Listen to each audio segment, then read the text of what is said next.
Hello guys, এটা হচ্ছে ছোঁয়া। ছোঁয়ার আজকে হেয়ার কাটিং হবে। ছোঁয়ার চুল এখন আছে এরকম, একদম প্লেন ছোঁয়ার চুল। তাকাও ছোঁয়া, এখন ছোঁয়া হচ্ছে আজকে একটা চাইনিজ হেয়ার কাট দেবে। ওকে আমরা ফার্স্টে দেবো, সামনের দিকে হচ্ছে কার্টিং ব্যাংকস, এরকম এরকম এরকম থাকবে। আর পিছনের দিকে আমরা দেখি কি দাও, একটা মুরগি ছাড়বে। হচ্ছে চুলে কতগুলো সেকশন করে নিব। এই যে হচ্ছে ছোঁয়ার সেকশন, এই যে ছোঁয়ার সেকশন করা হয়ে গেছে। এখন আমরা এই পাশেও এরকম সেকশন করে নেব। এবার হচ্ছে ছোঁয়ার সেকশন করা শেষ। বলো ছোঁয়া, কিছু বলো, তোমার কেমন লাগছে চুল কাটতে এসে? ভালোই লাগছে, কিন্তু বেশি গরম। গাইস কি অবস্থা? শুনুন গাইস, আমরা যে কার্টিং ব্যাংকস করতে চেয়েছিলাম সেটা একটু চেঞ্জ হয়েছে। আমরা এখন সামনে দিয়ে উলফ কাট দিব। ছোঁয়া হচ্ছে উলফ কাট দেওয়ার জন্য একদম রেডি। দেখি ছোঁয়া, তোমার মুখটা দেখো। এই যে ছোঁয়াকে এখন এমন লাগছে, এই যে দেখি পিছনে দেখি, ইয়েস। দেখুন যে ওর নিচে এরকম দাড়ির মতো এতটুকু চুল আছে, কিন্তু আমরা এটাকে কিরকম করবো, ওর এই থুতনি সমান এই পর্যন্ত করবো। আমাদের সাথে থাকুন, একটু আমরা কেটে ফেললে ওকে কেমন দেখায় সেটা জানার জন্য। ও ফোন শুকাইতেছে, সামনে মোটা। এই আর আমাদের তাকাও।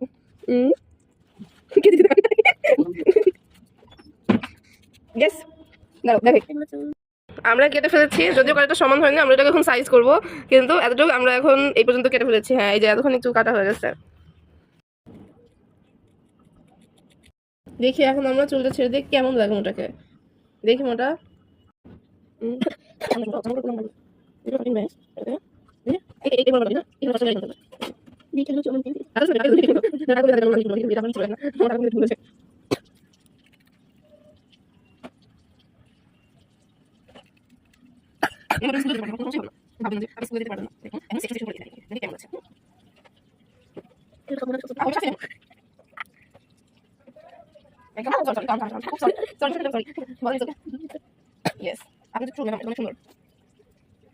দেখি এবার এই পাশে আমরা জাস্ট অ্যাজিউম করতেছি যে হচ্ছে দুই পাশে সমান হয়েছে, যদিও দুই পাশে সমান হয় নাই হয়তো বা, তাও যেহেতু প্রথমবারের মতো কাটতেছি তো যথেষ্ট ভালো না।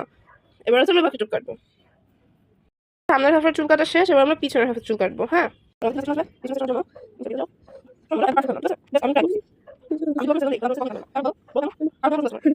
আপনারা দেখতে পাচ্ছেন এদিকে ফেরো ছোঁয়ার চুল কাটা শেষ, এখানেও চুল কাটা শেষ, এখানেও চুল কাটা শেষ। এটা হচ্ছে সামনের দিকে এরকম, আর এরকম এরকম। ছোঁয়া এখন নায়িকা হয়ে গেছে, মানে হচ্ছে আসলে এই সময় হচ্ছে একটা মেকআপ করে নেওয়া উচিত ছিল, কারণ ছোঁয়ার চেহারা অত বেশি সুন্দর লাগছে না এখানে। কিন্তু ইটস ওকে, মানে চুল দেখানোটাই আমাদের মেইন উদ্দেশ্য। সেটা হচ্ছে ছোঁয়ার চুল, এপাশে ছোঁয়ার এপাশে ছোঁয়ার চুল। ছোঁয়া অনেক টায়ার্ড, ছোঁয়ার ঘুম আসতে বোঝা যাচ্ছে। ছোঁয়া ডেইলি 7টার সময় ঘুম আসে, ছোঁয়া অনেক কষ্টের চুল কাটার জন্য 10টা পর্যন্ত সজাগ। বলেন আপা, আপনার অনুভূতি কি? ভালোই। কেমন লাগছে? আপনার চুল কি আগে ভালো ছিল না এখন ভালো? এখন ভালো, কিন্তু মাঝখানে মাঝখানে আসা এটাই তো স্টাইল। স্টাইলে তো ঘোরার জন্য বোঝো।